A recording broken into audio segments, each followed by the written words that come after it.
ఈ రాష్ట్ర ముఖ్యమంత్రి గౌరవనీయులు రేవంత్ రెడ్డి గారు రోజుకి 19 గంటలు కష్టపడి ప్రభుత్వాన్ని నడుపుతా ఉన్నారు.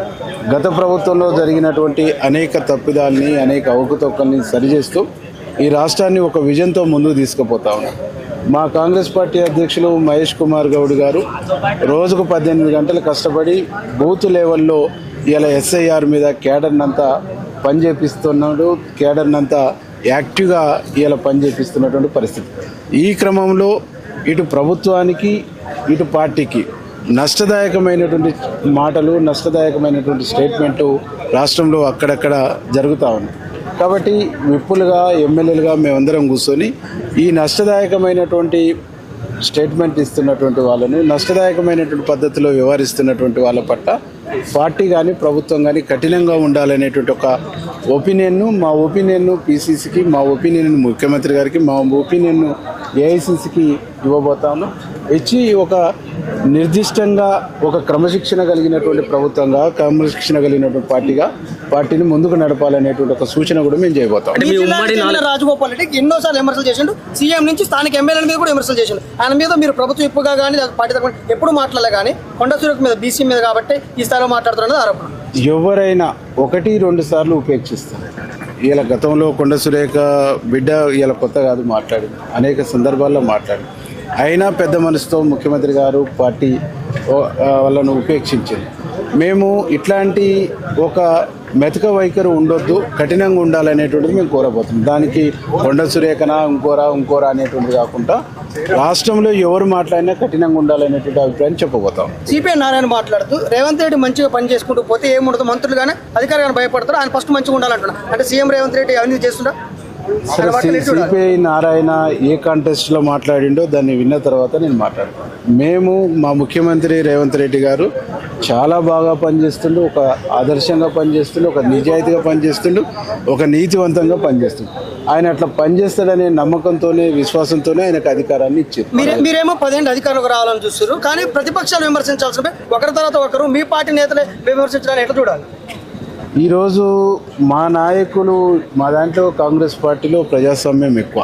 ఆ ప్రజాస్వామ్యం అంతర్గత వేదికలలో ఉండాలి, బయట మాట్లాడొద్దు అనేటువంటి ఒక సూచననే మా పార్టీకి చేయబోతా ఉన్నాం. అట్లాంటి కంట్రోల్ చేయాలనేటువంటిది మా పార్టీకి చెప్పబోతా ఉన్నాం.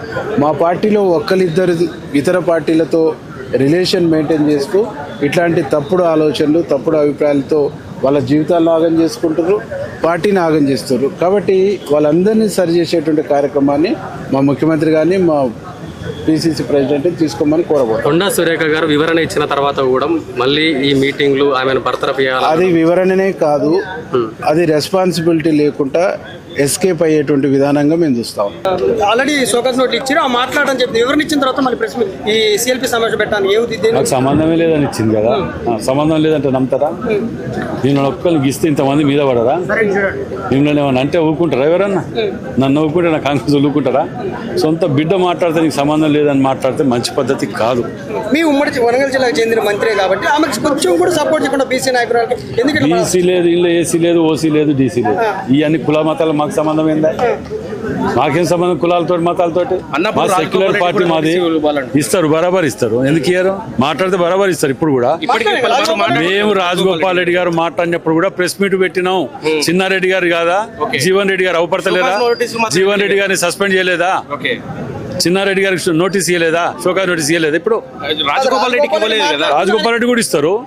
అరే వీళ్ళ ఎవ్వరు మాట్లాడినా అబ్బా, మేము ఒక వ్యక్తి గురించి మాట్లాడటానికి ప్రెస్ మీట్ పెట్టలే. ఇక్కడ మేము కాంగ్రెస్ పార్టీకి ఎవ్వరు వ్యతిరేకంగా మాట్లాడినా 100% యాక్షన్ తీసుకోవాలనే ఆలోచనతో పెట్టింది ఇది. కాంగ్రెస్ లో ప్రజాస్వామ్యం ఎక్కువే మాట్లాడుతున్నారు, లేదా అవినీతి ఎక్కువ మాట్లాడుతున్నారు? గతంలో బీఆర్ఎస్ పార్టీలో స్వేచ్ఛగా చెప్పుకోలేకపోయేది.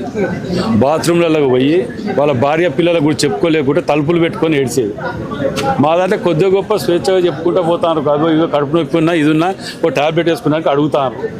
దాంట్లో కొద్దిగా ఎక్కువైంది, అది ఆ డోస్ ఎక్కువైంది. కాబట్టి దాని మీద యాక్షన్లు తీసుకోండి, అది పద్ధతి కాదు, మంచి సంస్కృతి కాదు.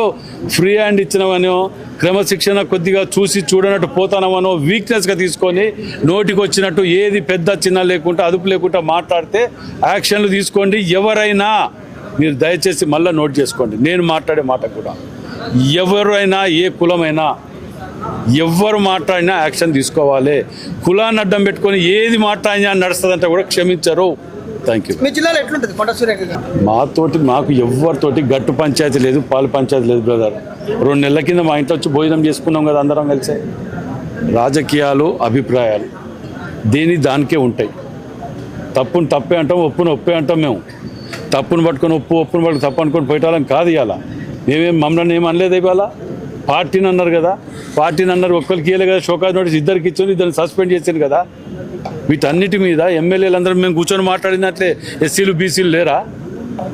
ఎందుకని రాజకీయాలకు ఈ అంటగట్టి వాటిని అడ్డం పెట్టుకొని ఇది చేసుకోవాలి, బ్లాక్మెయిల్ చేసుకోవాలని ఆలోచన రాకండి. దయచేసి ఆ పని చేయొద్దని విజ్ఞప్తి వాళ్ళకి. ఫైనల్ గా ఇన్ఛార్జ్ మంత్రి పొంగుతుంది అంటూ కూడా మాట్లాడారు. అంటే ఆధిపత్యం చెలాయిస్తుంది అక్కడ. ఫస్ట్గా నేను ఫైనల్గా మిమ్మల్ని ఒకటి అడుగుతాను. మీకు పడ్డ కొండ సురేఖ గారికి ఎవరితోటి మంచిగున్నదో సన్నిహిత సంబంధాలని ఒక పేరు చెప్పండి.